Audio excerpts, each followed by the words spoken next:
So welcome back to 13 Minutes Why Every Man Needs a Why with my not only good friend, but co-founder of Men's Peer Groups, Dave Mann. I'm stoked to be here with you today, as always. As always. And today I have a really provocative topic for us. I'm going to pop it on you. I recommend a book to all the recovering nice guys out there. It's called No More Mr. Nice Guy. It's like the textbook go-to if you want to stop being nice and start being good, start being real, start being loving. What there isn't a book out there for is what I call the recovering assholes. No more Mr. Asshole. And I want to write that book, and I want to write it from firsthand experience because Dave, coming out on camera, I am a recovering asshole. Yeah, I've been an expert on the subject myself, and I spend a lot of my alone time, processing what feels like shame. I'm trying to understand that it's not that, but that's kind of how it comes up for me. I have very vivid memories of the moments in my life when I was not the man that I wanted to be. The good news is, as our buddy Phil Owen says, I'm not that guy anymore. But the memories of it, the hangover from the mistakes I've made, the people that I've hurt, it still pains me to this day.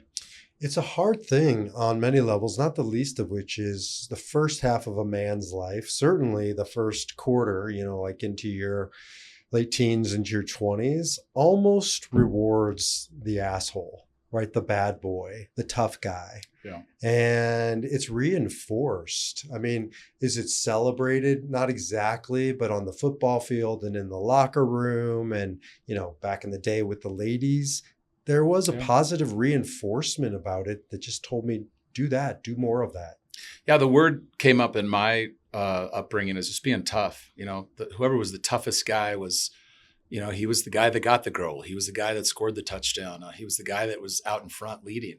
And so as a 56-year-old man who's, raised two daughters and had the great fortune of having a loving, supportive wife that's also been strong enough to kick my ass when needed, being tough is not what it maybe once was. And being tough has become more from the heart, less from the brain. And I'm the softest pussy I know now, or at least one of them, and I love it and I embrace it. And as we've talked about and heard many times, we get to a point in life as men where stop starting fights, start breaking up fights. And for me, that metaphor is the journey that I've been on for these past several decades. You cry more than any man I know. Every day. Every day. I've already done it today, by the way. Was that something that was with you when you were the tough guy? Oh, I'm going to start crying. No, I think it's been a lot of pain, a lot of release, a lot of gratitude. On cue, when I think about my wife, daughters, and I think about the grace they've shown me as I've worked through my shit, it brings me to tears. And it's love. And it's source, and it's everything that we spend so much time talking about as we're trying to become the man we've always dreamt of being. And I want to be a loving, soft, teary guy because I'm happy and I'm grateful. The world you occupy now that you've created now is so different, extremely different than the one you grew up in. I mean, you grew up on a dairy farm. Yeah. You grew up in a rural part of California. Yep. You grew up in a sort of a guy's guy, rough and tumble culture. Yep. It's pretty extreme. Yeah, it was. I grew up with a tough dad, and he really was a tough guy. His dad was a really tough guy. Nice guys, they definitely loving guys, but they were tough. They were workers, and there wasn't a lot of feminine influence back in the day. Grandma and mom were great at making sure laundry was done and meals were cooked. But I spent, 90% of my time outside working on the dairy, playing sports, interacting with those men and those mentors. And so whether it was coaches, fathers, grandfathers, just, that era was those guys rolled their sleeves up and they got up and they went to work. And there wasn't a lot of conversation about what you and I so beautifully talk about today, which is, our hearts and our gratitudes and our love for not only one another, but, for all the other men in our life and our families and, this beautiful life that we are so fortunate to live. Yeah, I'm a big fan of the saying, it's easy to look down upon a giant when you're standing on his shoulders, Yeah. right? And I'm very conscientious, way more conscientious now, certainly than I used to be, about judging the shoulders upon which I stand, particularly my paternal grandfather and my paternal great grandfather, because these guys never once, I mean, I don't remember my great grandfather, but I inherited his name, Baruch, and I inherited, his parenting style through his father and his father, or his son and his son. And certainly my grandfather, Harold, not one time, not even tears. I don't remember him emoting Yeah. an iota of feeling, right? Never. And it was a different reality. Doesn't necessarily excuse it, but it certainly explains it. I have a great mentor, Warren Rustan, who's really just had a tremendous impact on our lives, and he's a tough guy, and he's a loving guy, and he's an emotional guy, and I was very fortunate to introduce him on various speaking engagements that we would bring him in for, and I would cry every time, and the tears came from gratitude towards him. And I remember he came up to me at the last event we were at, and before I was about to introduce him, and he put his hand on my heart, and he said, "In our family, we reward emotions." And it was everything to me. It just cleared me to know that I have zero issue crying or showing my emotions, because it's coming from a place of love and gratitude. I am living the best life I could have ever dreamt of and beyond. I told you this morning, I saw a bald eagle flying over the freeway, tears. I see, something beautiful in nature, tears. My wife and I listen to wonderful music, tears. I mean, these are great reasons to really let it out how we feel and how we connect with one another. And so I just, the toughest guys I know are the guys that can open up and cry and just really show folks what their heart is all about. Yeah, and I think, if we reflect back on, your father and grandfather, my grandfather, great grandfather, even my father, part of it is survival mode, right? Like if you're just surviving, then you don't have the expansiveness. Ariella talks about the spaciousness to kind of feel the feelings. You're in fight or flight. Yeah. You're in human doing mode. And I do think about certainly my great grandfather, came over from the old country, changed his name for perceived threat of anti-Semitism. Yeah. Went from Baruch to Benjamin. Last name was mangled at Ellis Island. Barely spoke the language. Came over with nothing but the shirt on his back. This, typical immigrant story, sure. Right? And so I can imagine that spaciousness, that invitation for sort of feeling your feelings probably wasn't a luxury that he felt he could afford to kind of engage in. Yeah, there was no time, man. Those guys, their hair was on fire and they were trying to build beautiful lives, and they did it. And we're grateful for that. And it's created this path that, we've all finally found, which is maybe there's another way. Maybe I can still have my hair on fire, but find a way to connect with my heart and those that I love, and be emotive and be transparent and be vulnerable. And so, yeah, I mean, I can say it today, but 10 years ago or 15 years ago, I don't know if I could, but very, very comfortable with who I am, have finally learned to love myself, which I found to be a really long, tough journey. And again, back to us talking about our ancestors, remember those who dug the well from which we drink the water. No judgment. We had a great Passover passage recently where you talked about, we're not in judgment. We're curious about, learning from those behind us, and enabling ourselves and future generations to be better. Yeah. In my recent book that I published, I realized I was copying and pasting the original text that had a flaw in it. And so every time I copied and pasted it, there was like some fundamental things wrong. And I just started replicating these flaws. And I had to finally say, I'm done replicating this. I got to go back to the original. I got to clean it up. Yeah. And I feel like that's kind of what we're talking about, because there's some fundamental flaws in that paradigm, that operating system that my great grandfather passed to my grandfather, passed to my father, when, maybe it wasn't a flaw in the context of coming over from the old country, but this isn't the old country. And my father's still replicating some of these broken patterns of survival, Yeah. passing them to me, and then I'm doing it. Sure. And it finally kind of hit me a while back of, I got to go back to sort of the original blueprints that I inherited and make sure that this is the design Sure. that I want to pass on to my sons and their sons. And partially I've done that because you can't know what you don't know. Yeah. And you were talking off camera about John Wayne culture of bootstrapping, you go it alone, right? Yeah. Celebrating that. I think that's, for me, I can only speak from my experience. Sure. That's part of the problem is I'm just replicating what I know because it's what I know. But then in a men's peer group as an example, I'm seeing better practice. Sure. I'm seeing better demonstration, embodying these qualities. I'm like, I didn't even know, well, a man could cry so freely. I didn't grow up in a home with tears. Yeah. And so I guess I learned that that's not a thing I'm supposed to do. To be around other people to show you what you don't know, it's been liberating. Yeah. And I feel that asking for help has become a part of our zeitgeist, and it's become so natural for us.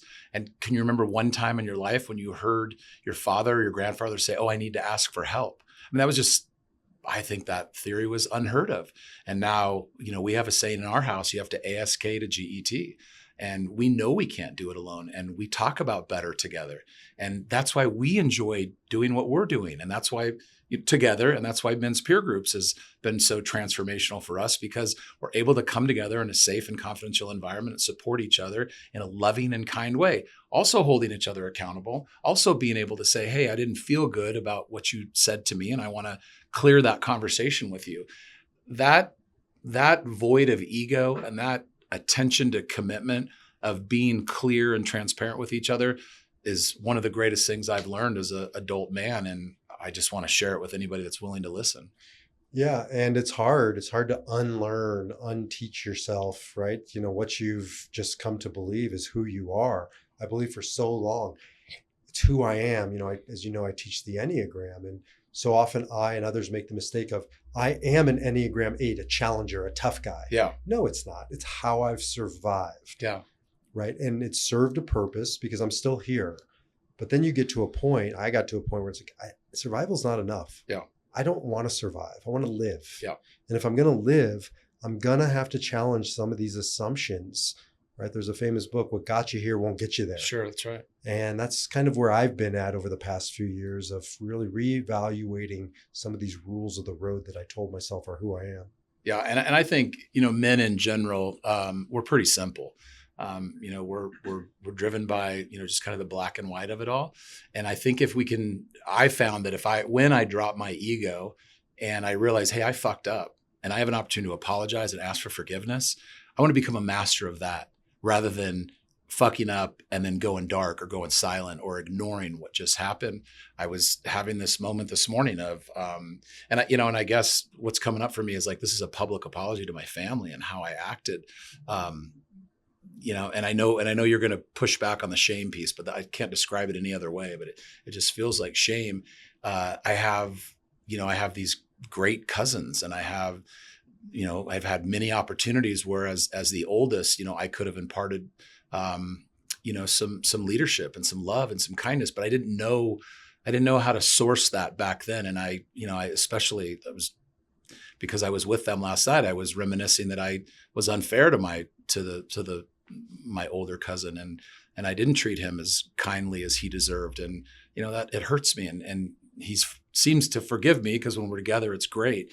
But, sharing that feeling is hard. It's not easy to say, "Hey, I'm really sorry. I'm ashamed of how I acted. I can't take it back, but I just want to show you that I'm not that guy anymore," is really the mantra that I'm pursuing. Yeah. And I'm not going to take away your shame. That's for you to decide. But I do try to distinguish in my own life between guilt and shame. Yeah. And shame to me comes from a place of I'm not worthy. And guilt comes from a place of I know better. I can do better. And I don't want to get rid of guilt. Wow. Right? That's conscious. That's calling me.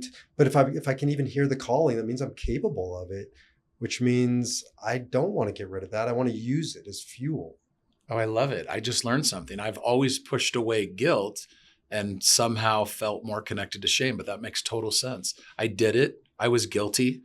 I apologize and I am asking for forgiveness and I want to move forward. So that's great. A shame there's no recovery, there's no redemption, there's no pathway out. That's why it's, to me, if there's a hell, it's in this world, and it's, living in that place of I'm not worthy of any redemption. That was my father. I mean, Yeah. that's all suicide. Yeah. It's part of the nature of this conversation for this show is like, you can't end yourself if you believe there's a pathway forward. Yeah. You only kill yourself, I imagine, but I don't think I'm out on a limb here, that you believe the world would be better off without you.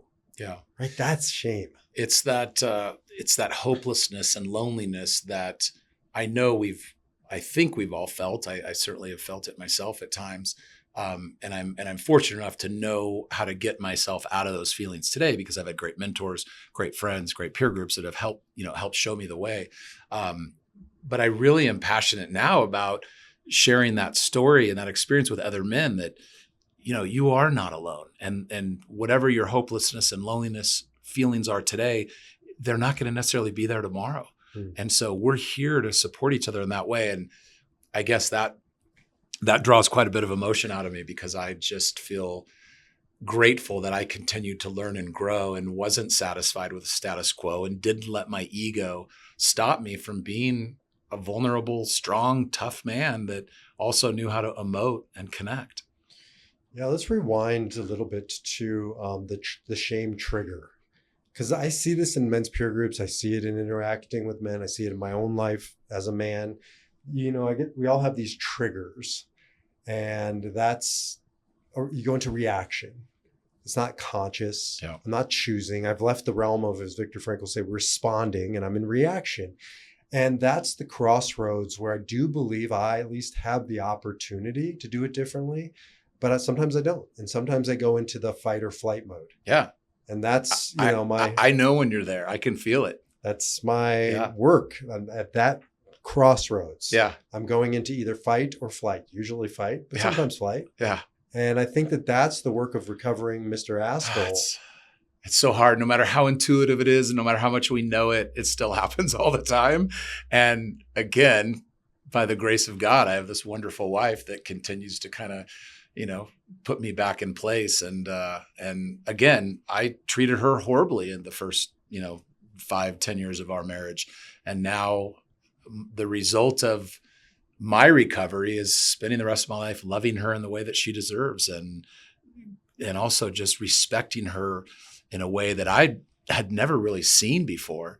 But I found accidentally through, her just loyalty to me. I mean, it's just amazing to have somebody in your life that loves you in such an unconditional way. And so I'm very fortunate. I realize that without her, perhaps I wouldn't be able to have this perspective at this time. Yeah, I also think men's peer groups provides a context for that experience, obviously in a different way than your wife and you. Yeah. But at least I've seen that one of my favorite things in men's peer groups is, what we call clearing. Sure. Which is where you go around the group table, and before the meeting starts, I'm clear with you, Dave. I'm not clear with you, Jim. I'm not clear with you, Joe. I'm clear with you, John. And then we go back and we say the thing that I'm not clear about, that's weighing on me. And it takes for me courage, any man courage to say hard things. Sure. To say it in a way that isn't fight or flight, that isn't reactive, that I can sort of remove some of the emotion and deliver it in a way that at least can potentially be received. Sure. It's a muscle. It's an art form. And then for Jim or Joe or John to hear the thing. Yeah. And this is the big one. Yeah. Not react, not even respond. Yeah. Just to receive it. Yeah. That is so not natural for a man. Sure. So two things, going back to what, I made the comments about my wife and then you said, I see that ability to learn that in men's peer groups. Without men's peer groups, I couldn't have gotten to that point with my wife. So, cart before the horse was the other way around. Like I needed other men to help guide me and mentor that. And again, we can talk about mentors all day long. I think every man needs one or two or as many as you can get, because it's totally changed my life. And then secondly, to your point, clearing is about the person clearing for themselves. You may have wronged me, but I need to clear how it made me feel. And so I'll give a real life example. I'm running late, as you know I tend to do. I look at the calendar. It says Zoom. So my brain goes into, you and I are meeting for a Zoom today. So I start slowing down. Oh, I've got more time. And then I realized it wasn't a Zoom. We needed to meet in person.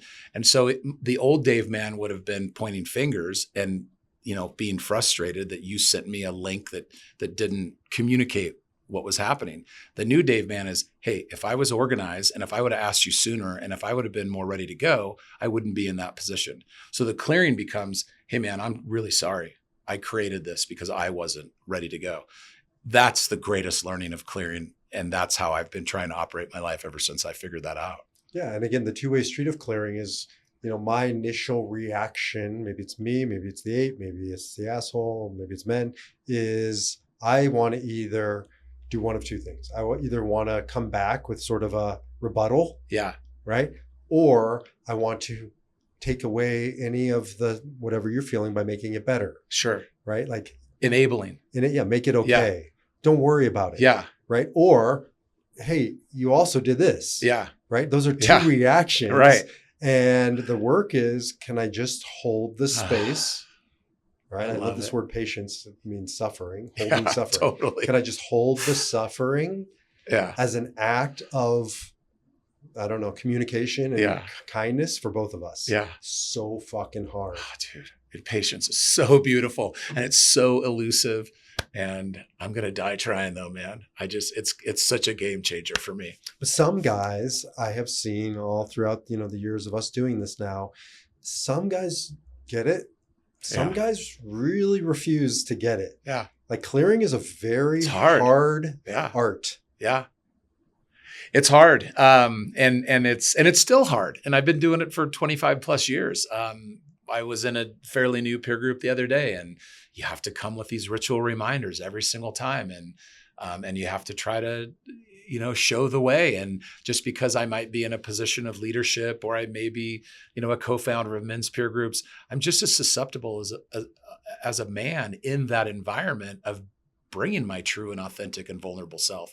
And so as I've learned from so many mentors along the way, maybe starting with a clearing of like, hey guys, I felt really nervous before I got here today. I feel like I wasn't as prepared as I'd like to be in order to, serve you in the way that I had hoped to. And I just have to clear with myself so I can just, let it out into the ether, just say the thing. I love that. Say the thing. Yeah. I love, I've just sort of twisted it with say hard things and hear hard things. Yeah. And again, for me, at least as that, no more Mr. Asshole, to say hard things in a loving way. Yeah. That can be received. Yeah. Versus say hard things in a tough guy way. Yeah. And that has been a big transformation. Ariel has said to me for the past 27 years, it's not what you say, it's how you say it. Yeah. Right. That has been my work. Yeah. Can I deliver it from a place of love and compassion, and deliver it in a responsible way, not a reactive way? It's just very hard. Yeah. And as men, we're out in that warrior mindset, most every single day of our lives. And to be able to take that mask off and, decompress into the heart, and be that soft and loving version when you're out, slaying dragons all day, it's a challenge.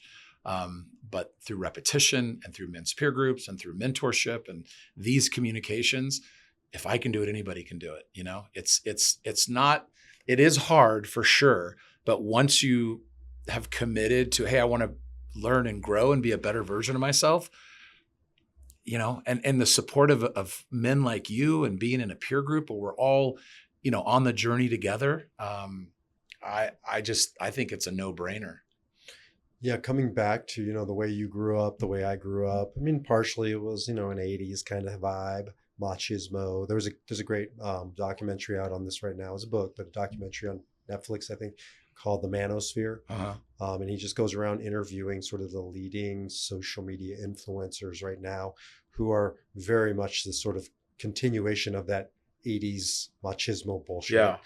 They call it toxic masculinity. I hate that because that implies that there's such a thing. I just think it's toxic. Sure. Right. But anyways, it just does a really good job of exposing this growing or re-emerging vibe. Yeah. that it's just like so repulsive Yeah. to watch it. It probably was repulsive when I was 20, but it's certainly repulsive in my 50s. But here's, teacher of mine, Dennis Prager, says the antidote to bad marriage is not no marriage, it's good marriage. Yeah. And I would say the antidote to bad masculinity is not no masculinity, is good masculinity. Yeah. And that's why I love men's peer groups, because we're an antidote to that manosphere bullshit. Yeah. And to be in a locker room environment, if you will, that's loving, that's kind. Yeah. There's really minimal banter, joking, certainly no criticism. Yeah. Because those are all defense mechanisms that we naturally go into. I think for me, because that's how I survived in the locker room. Right. Yeah. And I mean, teasing was a part of my world, growing up and forever. And it still is at some level. I've learned how to, say it in a softer, more loving way, or, bite my tongue. And I've heard toxic masculinity a lot in my life. I don't really know if I could explain it, but it sounds like being an asshole. And I think it's just that simple, that if I can figure out a way to be less of the guy that I used to be, who had a lot of good qualities, and as you say, learn how to harness, that bad into something good, that's the work. And it's that knowing, or that, that moment of like, I want to be a better version of myself. I want to stop blaming others for, what's going wrong in my life, getting out of that victim triangle, just totally separating yourself from, just, I guess, finger pointing, right? And as John Asseroff says, I think he said in The Secret, but he said, if we accept responsibility for everything that happens to us, then, we can never be disappointed. We can never be let down. And I get that that's extreme, but I think that's how you rip the Band-Aid of stop blaming other people. I had to stop blaming my dad, my mom, my, wife, whoever it may have been, for where I was in my life. And once I started truly accepting responsibility for everything, then I was able to set boundaries, which was really fuzzy to me for a long time. Then I was able to start focusing on the things that I was good at, rather than spending all this time thinking about what I wasn't good at. And then everything just started to flow. And I started to surround myself with people that made me feel better, and people that were mentoring me in a way, or on the same path, which is what peer groups does for me. Like we're all interested in becoming the best versions of ourselves we can be. I love that. I'm so attracted to that's my pursuit. I love it too, because, I survive as an Enneagram 8. You survive as an 8. We're that tough mask. Figure.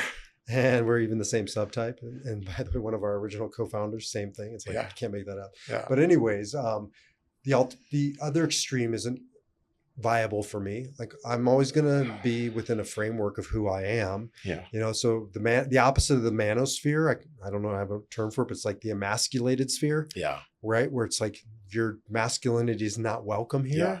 So become more something that you're not. I love men's peer groups because we sit at this unique crossroads where it's authentic masculinity that's loving and kind. A friend of ours, Phil, uses the acronym, just apply COLE to it. What's COLE? Get curious, open-hearted, accepting, and loving. Yeah. And it's like, wow. And I can do that and be masculine. Yeah. Right. And from a masculine perspective, I love it. Yeah. And I, for better or for worse, you and I are on the far end of the spectrum. So if we started at asshole on the right and nice guys on the far left, we're just trying to get to the middle. And so speaking for myself, I get real impatient when I have to kind of go over into this, dealing with the Mr. Nice Guy, the indecisiveness of it all. So that's the work right now. It's that patience piece of, how can I help that man, or how can I model for that man when I've never been that man? I don't even know what that feels like. And the work continues. Well, it's also, they're both reactive sides of the same equation. That's the, what's it called? The triangle? The victim triangle? The victim triangle. Yeah. Victim and victimizer. Yeah. One is where our heart bleeds a little more for the victim. Yeah. But it's just as reactive. Yeah. It's just coming from the opposite, passive versus the aggressive. Yeah. And I've seen, nice guys moving towards good men. Yes. And assholes moving towards good men. Yeah. That good is at the center, Yeah. or something better than nice. Right. Nice isn't kind. Yeah. Right. And there's, we came from that era too of, it was more dictatorial. You didn't talk back to you didn't question authority. The coach's word was the word, the teacher's word was the word.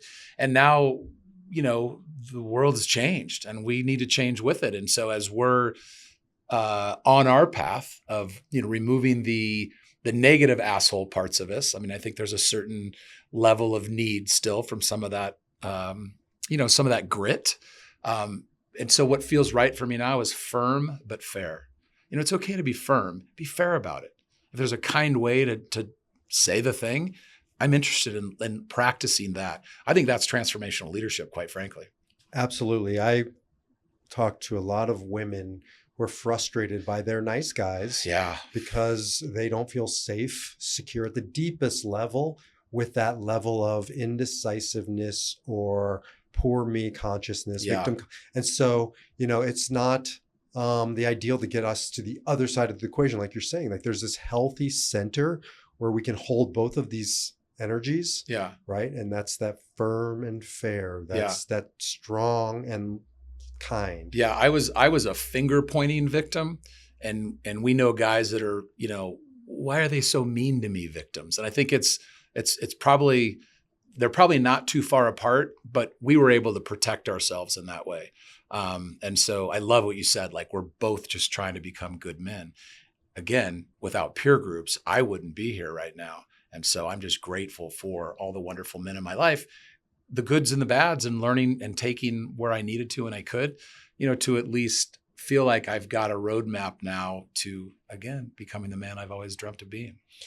Yeah. And as we wrap up, it's one of the things, many things I love about men's peer groups is we're attracting men sort of centrists, right? Yeah. And whether there's political, religious, demeanor, sure, right? These are men who, it's like, they don't want to live in a binary either or, in or out, with us or against us, right? Which, just taking politics as an example, I can't guess. It's probably 50-50. I don't know. Like, we don't talk politics. Sure. But the men who are attracting to this are the ones who I also hear, like in the political spectrum, saying, what's happening to both parties here? Yeah. Well, like most of us live somewhere hovered left and right of center. Sure.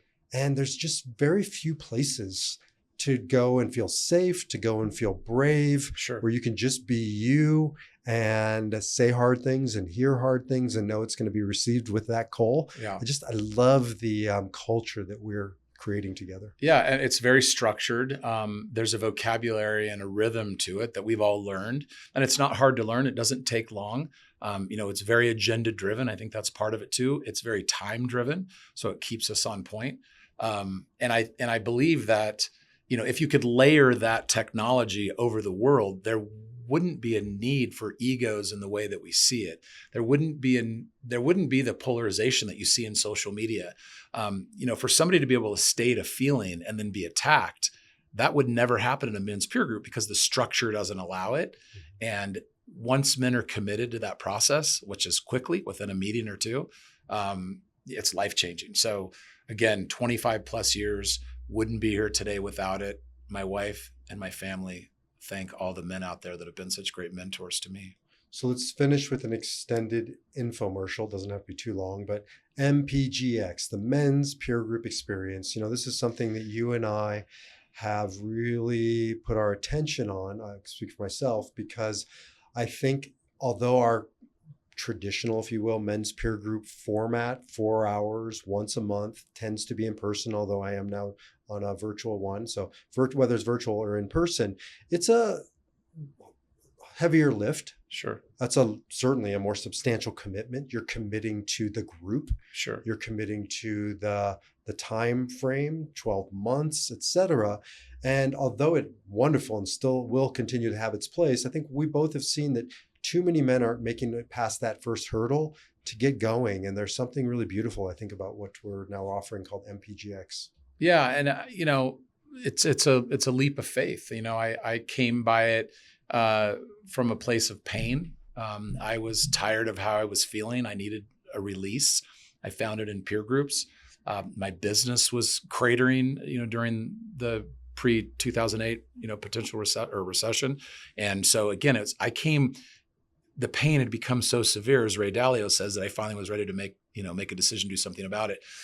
I'm not suggesting you have to be in that level of pain to come and check it, what it's all about, but we make time for what's important to us in our lives. And I haven't met a man yet who has taken the time to research and experience what peer groups like that didn't say, hey, that was a good use of my time.